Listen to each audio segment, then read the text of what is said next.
The air over Boston has always been thick with defiance.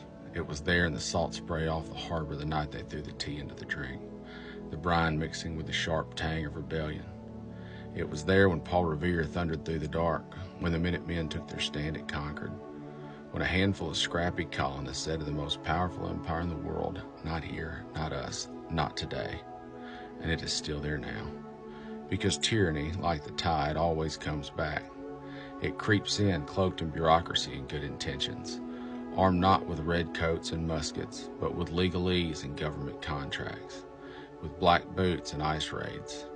It slinks through neighborhoods, knocking down doors in the dead of night, rounding up families like livestock, tearing apart lives in the name of law and order.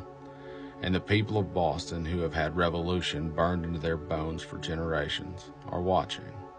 Some thought they might be complacent. Some thought in their arrogance that the people of this city, who have been bred to fight and raised on stories of defiance and resistance, might look away as their neighbors were dragged off. But history does not forget, and neither does Boston. And make no mistake, these are the same people who once saw an unjust tax and responded by dumping a fortune into the harbor. The same people who watched their fellow citizens shot down in the street and answered by birthing a revolution.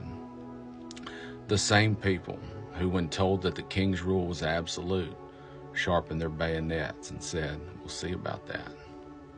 And they will not stand idly by as the government, now clad in the hypocrisy of the modern empire, comes for the people next door.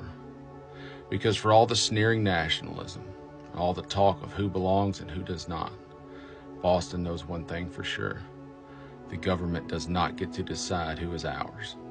They tried it before in 1773 with their parliament and their taxes, with their soldiers and their crown. They thought they could dictate what Boston would be, what Boston would accept, and who Boston would kneel to. And they were answered with gunpowder and revolution. So when the armored vans roll in, when the agents step onto the streets of this city with the intention of taking its people, its neighbors, its friends, its community, they should know what they are stepping into. They should know that Boston has no love for an empire.